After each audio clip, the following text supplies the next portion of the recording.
pagi dan salam pada korang. Syam Minahi bersama Tuan Syaz. Ya, betul Tuan Syaz. Ya, betul. Saya Syam, Tuan Syaz. Syam Syaz. Wait a minute. Who are you? Begitu. Barulah aura, betul? Betul. Wah, tengok baju hitam ke. Aura dah sampai ni. Aura sampai. Sampai. Bergegar ni. Relax. So, terima kasih Tuan Syaz bagi percayai pada Syam Bodykit untuk buat kereta Tuan Syaz, iaitu keluar showroom masuk ke Syam Bodykit. Betul. Itu tu hari tu.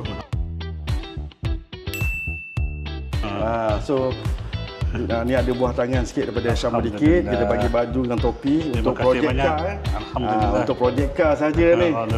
Dia pun dah nilai dekat 200 lebih ni. Terima kasih. Kita bagi kan. So kita nak bagi Tuan Syaz tengok kereta, tengok aura ke tak aura. Walaupun sedikit tapi padu. Betul kan? Pergi dapatnya dah aura dah ni. Ya kita. Baik eh. Oh, okey. Alright, jom kita tengok kereta. So sekarang ni dalam gelap. Okey. Sekejap sini bang. Sini. Oh, ya. Alright. So ni kita bang. Kita menyalakan lampu. Nampak kan? Eugene Jinan kan? Nampak. Nampak kan? Lupa pun tak nampak lagi kan? Betul. Tak nampak lampu je. Nampak lampu ya? Nampak lampu je. Okey, on lampu.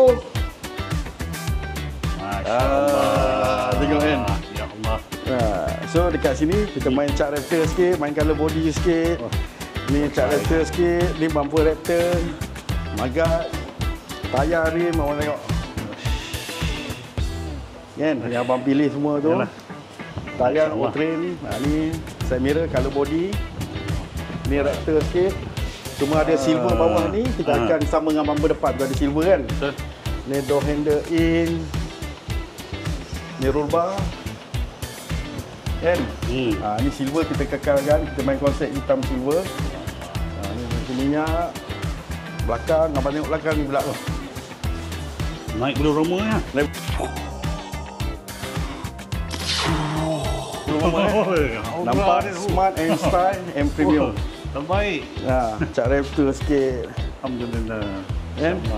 Ni roller shutter. Dia tak ada cacar merubah panggil.